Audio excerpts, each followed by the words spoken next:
ገነትም ያኔውኑ እንዳትገኝ ሆና ተሰወረች ወይም ተደበቀች። በገነት ውስጥ ደግሞ ከሞት ወደ ሕይወት የምትመልሰው ዛፍና ፍሬ አለች። እንዳልኩት ያችን ቦታ በእጁ ያደረገ ኃይል ብቻ ለሰው ልጅ ዘላለማዊ ሕይወት መስጠት ይችላል። ደግመዋለሁ፣ ፍሬውን በመብላት አይደለም ሰዎች ወደ ሕይወት የሚመለሱት፣ ወይም ዛፉን ቅጠሉን ቀንጥበው በማሽተት አይደለም ዘላለማዊ የሚሆኑት። ነገር ግን የቦታዋ የበላይ መሆኑን ያረጋገጠና ባለድል የሆነው አካል በመንፈሳዊ ጥበቡ ይሁን በማለት ብቻ በሁሉም ውስጥ ትሰርጽ ዘንድ ካዘዛት ሁሉም ሕያዋን ይሆናሉ። ይህ ስለሆነና ዋናው አካል ግን የሰው ልጅ የሕይወት ዛፍ ሕልም ሆና እንድትቀርበት ሕያው እንዳይሆኑ ስለፈለገና ስለነፈጋቸው እርሱ የነፈጋቸውን ልዑላችን መልሶ መስጠት እንዳለበት በማመኑ ያችን ቦታ አለቀም ማለት። ይህም በማለቱም የመጀመሪያው መንፈሳዊ ጦርነት ተጀመረ። በልዑላችን የተተኩት ሌሎች ጄኔራሎች በነጻነት አርበኛችንና በኃያል አብዮተኛችን ላይ ጦር ሰብቀው ተነሱበት። እርሱም ወደ ሰሜናዊው የኢትዮጵያ ክፍል አፈግፍጎ ነጎድጓዳማውን ከባድ የመብረቅ ውጊያ ለመከላከል ወታደሮቹን ይዞ ተሰለፈ። የተዋጊ ኃይል የበላይነቱ የእርሱ ነበር። በዚህም ላይ በቂ ዝግጅት ባላደረገበትና ድንገተኛ በሆነው ወቅት ነበርና ውጊያው የተጀመረው የበላይነቱ ወደ እርሱ ማዘንበል ጀመረ። ሆኖም ልዑላችን የሚችለውን ያህል ጠንክሮ ተፋለማቸው። በጦርነቱ ወቅት በኢትዮጵያ ምድር ላይ ኔፍሊሞች ለመታሰቢያችን ብለው በረቀቀ ስልጣኔያቸው የገነቡት ሁሉ ወደመ። ባጭሩ ገነት ከተከበበችበት ውጪ ያለው ቦታ በሙሉ እንዳልነበረ ሆነ። ዛሬ ኢትዮጵያውያን አክሱም እያሉ የሚጠሩት ሐውልት የቆመው በኔፍሊሞች ዘመን ነበር። የተሰባበረውም በእነርሱ ጦርነት ጊዜ ነው። መቼ እንደተሰራና እንዴት እንደቆመ ግራ አጋቢ ሆኖ የቀረውና እንዴት በሰው ልጅ ኃይልና ጉልበት ሊቆም ቻለ እየተባለ የሚያስገርመው ማስገረምን ብቻ ሳይሆን መልስ ሳይገኝለት ይቀረው በዚሁ ምክንያትና ወቅት የቆመና የፈረሰ ስለሆነ ነው። የመድፉን ከባድነት በዚያ መረዳት ይቻላል። ጥቂት ተመሳስለው በሰው የተሰሩ ሐውልቶች ብቻ በኋለኛው ዘመን በተከታተሉ ነገስታቶቻቸው የተተከሉና የፈረሱ ናቸው። ትልልቆቹ ግን በዚያ ጦርነት ወድመዋል። በጦርነቱ ወቅት የተገደሉ የልዑላችን ወታደሮችም ነበሩ። አጽማቸው ዛሬ ድረስ እዚያ የሚገኘውና የሚወጣውም ለዚያ ነው። ከዚያ ጦርነት በኋላ ዋናው አካል ለሻረው ጄኔራሉ እንዲህ ሲል መልእክት ላከ። የሰጠውህን መልሼ እንደማልወስድ ቃሌም የጸና እንደሆነ ታውቃለህ። ማዕረግህ ለኔ አገልግሎት አይውልም እንጂ የራሱ ሆኖ ይቀጥላል። ነገር ግን የሰጠው ስልጣን አንድ ደረጃ የሚቀረው ስልጣን ነው። ያ አንድ ደረጃ ደግሞ በሁለተኛ ዕድሜ በ7 ቀን ማለትም በ7000 ዓመት የምትላበሰው እንጂ አሁን የምታገኘው አይሆንም። ስለዚህ ጦርነቱን ልታሸንፍ አትችልምና ተመለስ አለው። ልዑላችንም እውነታውን ያውቃልና ተባባሪውንና ሙሉ ኃይሉ ያረፈበትን ለጦርነት ብቻ የሚረዳውን ዘመኑ ሳይደርስ ማንም ምንም ሊያደርገው የማይችለውን ታላቁን ዘንዶ እዚያው ትቶ ጦርነቱን አቁሞ ስልታዊ ማፈግፈግ አድርጎ በእንቢተኝነት ከተረፉት እልፍ አእላፍ ወታደሮቹ ጋር ወደ ግብጽ ከዚያም ወደ መካከለኛው ምስራቅ በማምራት የሰው ልጅ አጋዥነቱን ቀጠለ። ኢትዮጵያም ባዶ ምድር ሆነች። የበላይ አካሉ ጄኔራሎች እንዲለቅ የፈለጉት የገነትን ክልል ነበርና ለቀቀላቸው።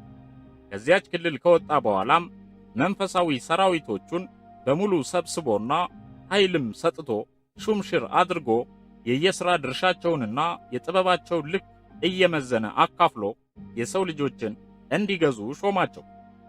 ሙሉ ኃይሉን ያሳረፈበትና ጦርነት ሲኖር የሚዋጋለትን ሰራዊቱን የሚቆጣጠርለትን ታላቁን ዘንዶ የዋናው አካል ጄኔራሎችም ሆኑ የበላይ አካሉ በኢትዮጵያ ምድር ቢያገኙትም የጊዜ ቀመሩና ቀመራቸው ሳይደርስ ምንም ሊያደርጉ አይችሉም ነበርና እዚያው ቀርቶ ሲያገኙት አስረው ማቆየት ፈለጉ። የዘመኑ ፍጻሜ እስኪደርስና ኃይሉን እስኪያድስ አድሶም እስኪለቀቅ ተለቆም የመጨረሻውን ጦርነትን ያደርግና ይፋለማቸው ዘንድ እቅዱን ገለጸላቸው። እስከዚያ ድረስ ይቆይበት ዘንድ ወደ ፈለገበት ስፍራ ወስደውም ዘጉበት። ከጥቂት መተንፈሻ ውጪ ሁሉም ተዘግቶበት በከፍተኛ እሳተ ገሞራ ራሱን እያዳበረ ይገኛል። ሲወጣም ከነሙሉ ኃይሉ ነው። ያም ቦታም ራሱን ያንጽበትና ያጎለብትበት ዘንድ ይሻው ነበርና ያመራው ወደ መሻቱ ነው። የዚህ ታላቅ ዘንዶ ኃይልና ስልጣን በሙሉ የልዑላችን ነው። ይህ ታላቅ ዘንዶአችን ከመጀመሪያውም ለልዑላችን የተሰጠ ነው። ከላዕላይ ስፍራው ሲመጣም የእርሱ ነበር። በመጨረሻው ጦርነትም የልዑላችን ዋና አጋዥ ነው። ኃይሉም የበላይ አካሉን ጄኔራሎች በሙሉ መደምሰስ የሚያስችለው ነው። የሚታዘዘውም በልዑላችን ነው። በአጭር አገላለጽ ዘንዶ የልዑላችን ዋና ጄኔራል ነው። ገነት ኢትዮጵያ በተባለችው ምድር በጣና ሐይቅ ውስጥ ተሸሽጋ ትገኛለች። የኛ ታላቅ ልዑል ደግሞ ከገነት በስተምስራቅ ባለውና በአሁኑ አጠራር አፋር ክልል ውስጥ በሚገኘው በእነርሱ ስያሜ ኤርታሌ በተሰኘው ወሳኝና አስፈላጊ በሆነ እሳተ ገሞራ ውስጥ ተቀብሮ ራሱን እያዘጋጀ እና ኃይሉን እያጠናከረ ሐሴት እያደረገ ይገኛል። መንፈሱ ግን የበታቹ በሆኑ በራሱ ሹማምንት ዘንድ ሰርጿልና በእነርሱ አማካኝነት ሥራውን ሁሉ ከማከናወን ቦዝኖ አያውቅም። ሙሉ መንፈሱም ለልዑላችን መታዘዙን አላቋረጠም። የመጨረሻው ዘመን ላይም እንደምትመለከቱት ይህን የመሰለ ድል ያጎናጽፋል። ሞትና መውጊያውን ነጥቆ የሕይወትን ዛፍ ይቀዳጃል ብሎ እንደ ብራቅ ጮኸና ዘለለ። የአሜሪካው መሪ በድል አድራጊነት ደስታ ዝልል ብሎ መልሶ ከመቀጠሉ በፊት ድንገት ሁሉም ሰብሳቢውን ጨምሮ ተሰምቶ የማይታወቅና የ20 ሰዎች ድምፅ ሳይሆን የሚሊዮኖች የጋራ ድምፅ የመሰለ ጩኸት አስደመጡና አዳራሹን ናጡ። ዋይ የሚል ከባድና ተመሳሳይ ድምፅ ነበር የተደመጠው። ወዲያውም ሁሉም በያሉበት ክምብል ብለው ወደቁ። የአሜሪካው ፕሬዝዳንትም ቆሞ ገለጻ ያደርግበት በነበረው መድረክ ላይ እንዳለ ወደ ኋላ ዘፍ ብሎ ፈረጠ ወይም ወደቀ። ይህ የሆነው በአእምሯቸው ላይ በግልጽ ከነሂደቱና ከነ አስደንጋጭነቱ እንዲያዩት የተደረገው ያ የመጨረሻው የጦርነት ፍጻሜ ሲሆን ከስጋዊና ከመንፈሳዊ አእምሮ በላይ የሆነ ከባድ የመብረቅ ወይም የመድፍ የመሰለ ጩኸት ሲሰሙና ሁለት ታላላቅ የበላይ አካሉ ተዋጊዎች ላይ መድፎ አርፎ ሲበተኑና ምድር በቅጽበት እንደ ቀላጭ ብረት ቅልጥ ስትል ስላዩ መሆኑ ነው።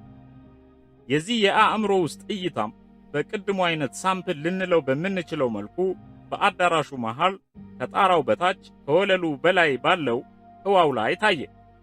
በመስታወታማ አብረቅራቂ ክብ ሉል የመሰለ ቅርጽ ላይ ቅጽበታዊ የሆነ ከባድ የፍንዳታ ድምፅ ተሰማና ህዋው ላይ ያለችውን ሉል ዱቄት አደረጋት። ዓይንን ሊጎዳ የሚችል የእሳት ብርሃንም ታየና ነደደች።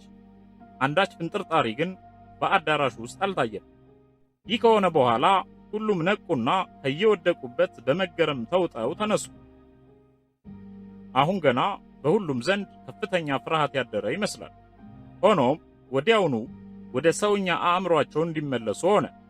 ከዚያም ከወደቁበትና ከደነዘዙበት ስሜት ወጥተው ሁሌ እንዲሰማቸው በተደረገው ልዩ የደስታ ሳይሆን የሐሴት ስሜት ውስጥ ገቡና በሐሴት ተጥለቀለቁ።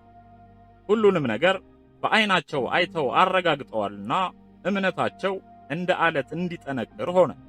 እናም አመሰግኑ፣ ክብር ላንተ እያሉ በደስታ ዘለሉ። የአሜሪካው መሪም በከፍተኛ ደስታና ፈገግታ ተውጦ ይህ ለኛ የተዘጋጀ ድል ነው፣ በድጋሚ እንኳን ደስ ያለን እላለሁ ክቡራን ሲል አሁንም የጋለ ጭብጨባ አስተጋቡ። ክቡራን የአዲሲቱ ዓለም ሹማምንት ራሳችንን እናብራና እንቀጥል ሲል ሁሉም ውስጣቸውን አበሩና ሁለት ቀንድ መሰል ነገሮቻቸውና የግንባራቸው 666 ምልክት መታየት ጀመረ። ጉባኤውም ቀጠለ።